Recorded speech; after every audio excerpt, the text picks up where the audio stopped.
In Nepal, here, more than 3 million Nepalese people are keenly awaiting His Excellency Narendra Damodar Modi's visit from two perspectives and the dimensions whether or not he has been visiting Nepal is a shrewd businessman of Gujarat or a political leader of the democratic India in the true sense.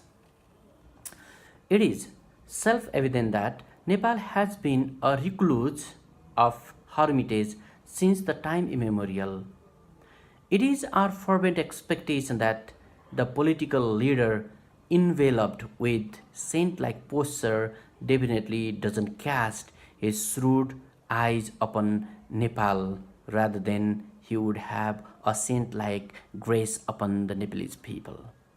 Mega trillions of tons of fertile soil, immense mass of water from great Himalayan region, and the sweat of hundreds of millions of people have been flown to India equally.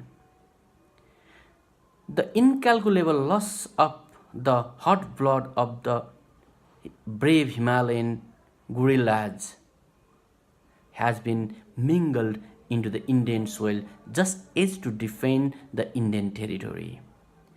More blood of the Himalayan gorillas, the Gorkhas, have been spilled out for the warding of your territory. We Nepalese people have been questioning ourselves who have been united by the Nepalese by themselves as a nations, not like India by the Britishers. Why does our immediate neighbor India hesitate us to honor the supremacy of one of the eldest unified Asian Himalayan sovereign country as a nation? Rather, we Nepalese people be fortunate not to listen of bad news every morning that SSB and Indian people in the borders have not been misplaced or encroached upon the Nepalese side. We have been here to tell you friends with the sore heart that 60,000 acres of Nepalese land has been encroached upon by our fellow neighbors. When will our southern friends change the mentality that even a tiny sound created by an ant sounds like a terrorist havoc is to be changed? Even if a tiny incident happens in Nepal, is it logical to see it from, or let's say, terrorist point of view? Not at all. Our respective southern friend boasts of giving to Nepal philanthropically.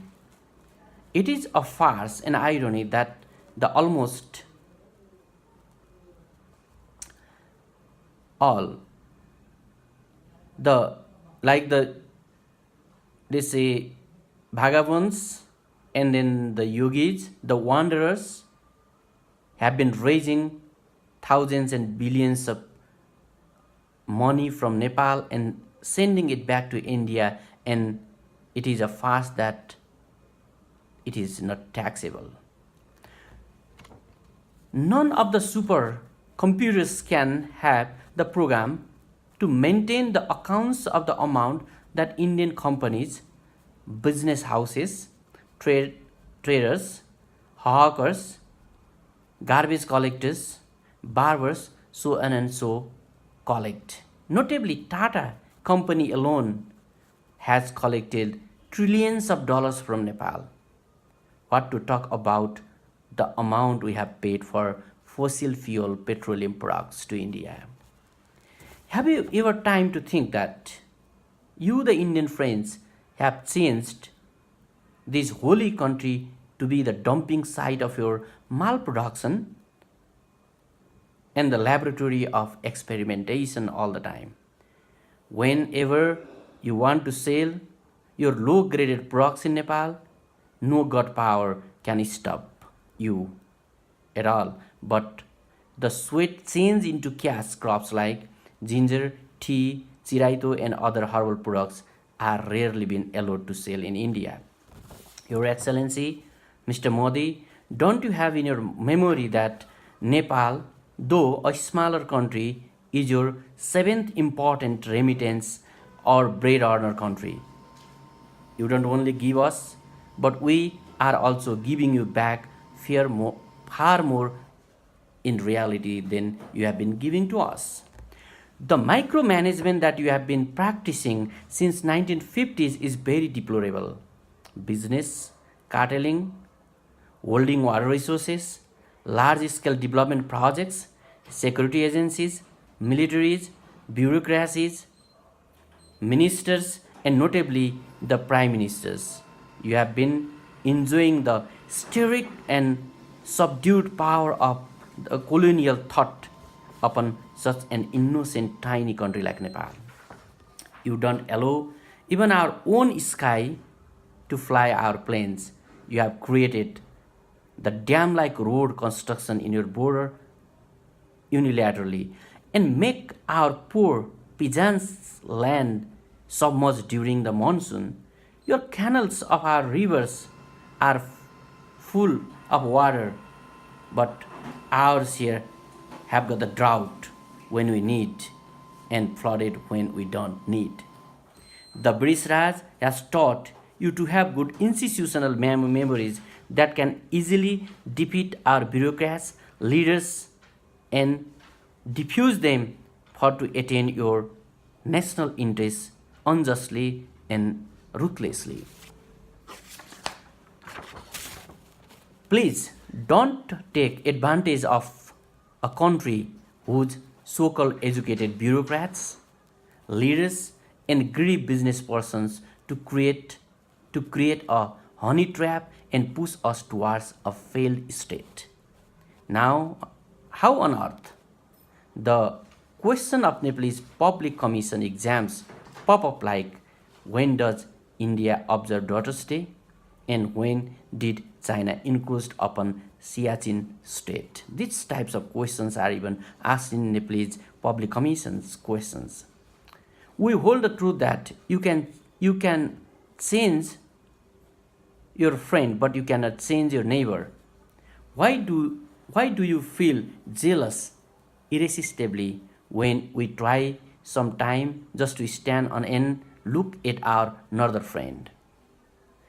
At present time of globalization and geopolitics, political context, you can visit China, have agreements, understandings, and treaties, and preferably have huggings and handshakes with top brass leader in China. But why don't you allow us to glance at them? We have faced five more inhuman economic blockades in last 40 years time. What crime Nepalese people had done just you Indian friends to impose us? We Nepalese have one nature, we forget the bitterness easily and readily. Why have you imposed that barbaric economic blockade while we were scattered, battered, and wounded by the massive earthquake recently? We have forgotten this bitterness and offering you the hearty public receptions and honors in the land of deities and devatas that you worship and we have preserved for you. We are eager to listen. What would you respond our nation and citizens at the time of reception? We believe as a saint-like leader, respect the sovereignty of an individual human being and unicellular like amoeba, and there is the omnipotence rule is all equal in all lives. Modi ji, if you think yourself as a saint, Nepal is a sovereign life. Why can't you respect Nepalese sovereignty? It is far to have a fish justice. My is the right is the law of the jungle. Have we ever been living in the barbaric age right now? presently at the global arena, do you want us to walk only on your pace? Don't you want us to breathe on our own? You threat us that you wouldn't buy our electricity if I see Indian currency is not invested. Is it a fair deal at the time of present day globalization? You have been enjoying all power over this hermitage country more than one can imagine that you cannot practice even in your provinces.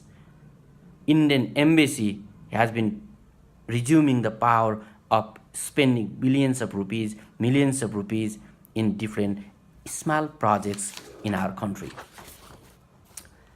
We are happy to learn that you have been developing good friendlier bilateral relations with China.